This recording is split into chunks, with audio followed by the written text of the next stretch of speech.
guys! In this video, I'd like to explain to you why you need to use transcription in English if you aren't doing it yet. See, English is not a phonetic language. This means that if you look at a word, you can't instinctively know how to pronounce it. In a lot of languages, there are certain rules that really help you. Like in Spanish, you just need to know a couple of things, but generally you can pronounce a word that's in front of you because you don't have like the same letters pronounced in 20 different ways.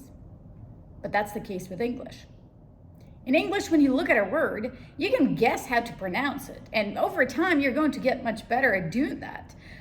But generally, even though there are some things that can help you, it's not that easy. Real quick, here's an example of what can help you. There are certain patterns. For example, when you have O and then it's followed by a consonant or maybe two, consonants are sounds where there's something blocking the air. So like p, t, k, those are consonant sounds. So if you have O, then a consonant or two, and then E, typically it's going to be pronounced as O. So for example, drone or stove or alone. But these rules do not cover everything. So it can be very helpful to know some of those rules, but typically you can't just look at a word and know how to say it. What can you do? You can look up a word in a dictionary and see what sounds we need to use. So when you write, those are letters, but transcription shows you the sounds of the language. Some people will say, but I can just hear somebody else say it and then repeat after them. And that's true. That can be extremely helpful. The problem is that you process sounds the same way we process visual stuff. So for example, when you see something, let's say you're walking down a dark street and you see something that looks like a sitting person, and your brain tells you, well, the closest thing that I know that looks like this is a person in the dark. But then you approach the thing closer and you're like, oh, that's actually a trash bag, or I don't know, maybe a big rock. So you don't actually see what you see. You see what your brain tells you you see. So your brain kind of scans everything that it's familiar with, and then it tells you, hey, this is what you're looking at. And a similar thing happens with sounds. This is exactly why a lot of English learners, especially beginners, speak English with the sounds of their native language. Because they don't recognize those English sounds as something different. They just hear the sounds they're used to. A lot of sounds that exist in English don't exist in other languages. For example, in Ukrainian, there are sounds like I and U. But in English, we have I, and something in between, like the sound we have when you have a Y at the end, like the word lovely. You don't say lovely, you don't say lovely, you say lovely. There's something in between. Another thing is that sometimes it's not even about just separate sounds. Sometimes there are certain clusters of sounds that exist in English but don't really exist in other languages. I'm gonna guess that in Portuguese, there's no st in the beginning of words, which is why a lot of people, I think in Spanish is the same, a lot of people say things like history instead of story. So they can't say st.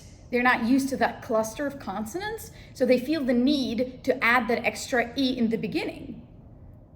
When my Arabic speaking students say something like measure, I pretty much know that they're trying to say measure, but they're adding that extra D sound. So instead of saying measure, they say measure. Same with massage. Instead of saying massage, they say massage.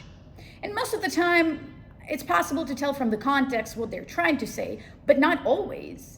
And all it takes to explain to them the difference between what they're saying and what they should be saying is that D. How can I show them that difference?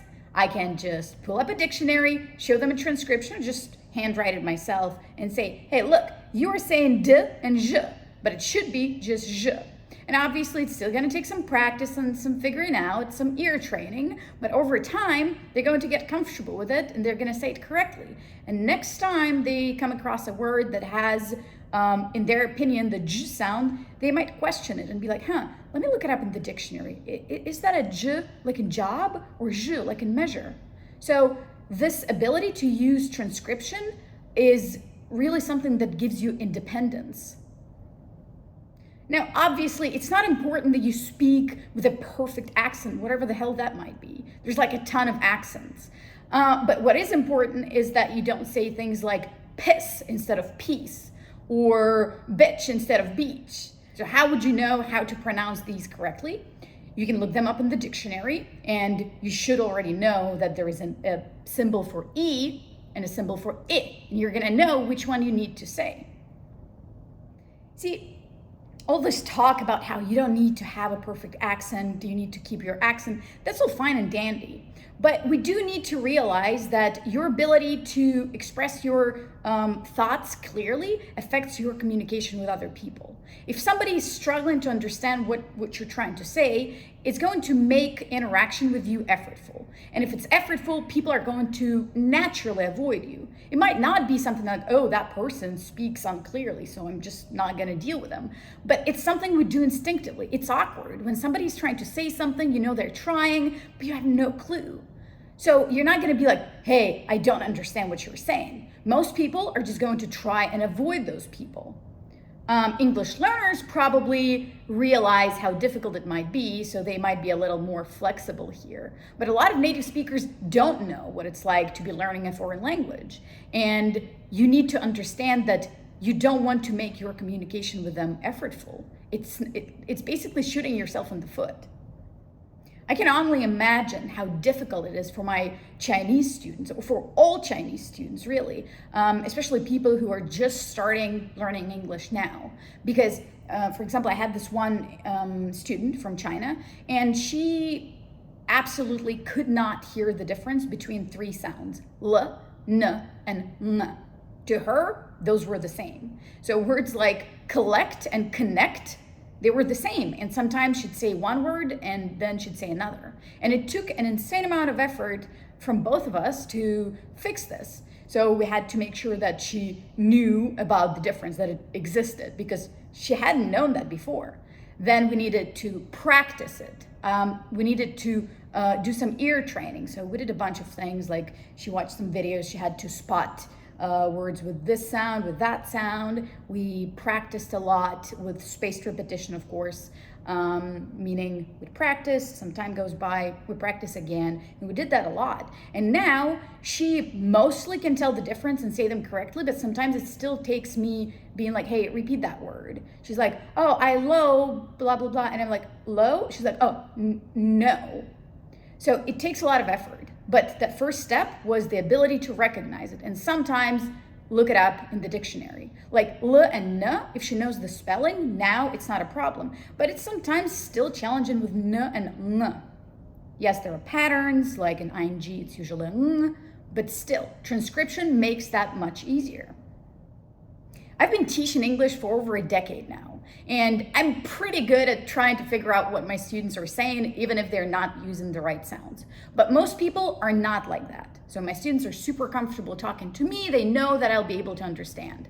But most people are not like that. They don't have this background. They don't realize that a person might genuinely think that they're saying something else. So that's one of the reasons to work on pronunciation. And one of the ways to do that is to be able to use a transcription. And sometimes students don't really know what words are being said. So that affects their listening ability as well, not just their pronunciation. So, for example, I have this student, his first language is Spanish. And for him, it's really hard to detect the Z sound. So whenever there is an S letter, he says S. So he says his instead of his. And one of the ways he can fix that is by being aware that there needs to be a Z. It's still effortful, but that's the first step. And when I'm there, obviously I'm telling him. But when I'm not there, he can just use a dictionary. And then he can use a website, for example, Youglish, and pull up that word being pronounced by many people and then repeat. But the first step was realizing that that was a problem and thinking, should I say a S or a Z there? How do I know? So he can pull up the dictionary, look at the transcription, be certain, then pull up Youglish and repeat, repeat, repeat. With the same student, we were working on a text. I put together this text based on the chunks that he was learning, and we had to take a look at it from the phonetic perspective. And so there was this phrase, persuade his team. And first, I wanted my student to figure out just separate sounds. And he told me that it's persuade, his, and team. But then when we look at it together, because when we speak English, we don't just make those awkward pauses between words. We kind of chunk them together. So it doesn't, we don't say it as his team. We say his team. Why? Because t is a consonant that is unvoiced. So you're not using your vocal cords. If you put your hand here, you'll see that you'll feel that there is no vibration. Like d, there's vibration, but t, no vibration. So the t affects the z and it becomes devoiced. This is called regressive assimilation, but that doesn't matter much. What does matter is that I was able to easily pinpoint that, show him through transcription. How else would you show it?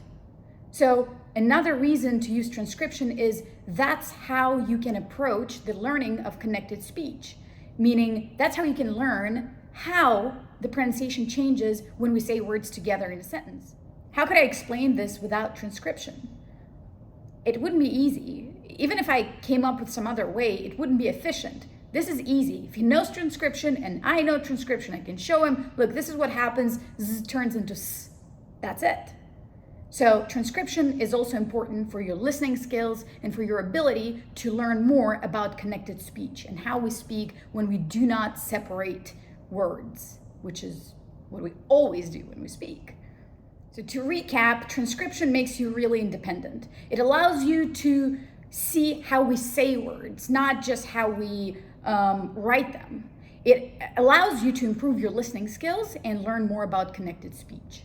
Now, obviously, it's not by any means a magic fix to your English, to your pronunciation and listening skills. It's one tool, one important tool in the toolbox that will allow you to become more independent and just much better in English. So I hope this was useful. I hope now you understand that it's a great idea for you to start learning more about transcription. And let me know if you have any questions in the comments below, and I'll see you.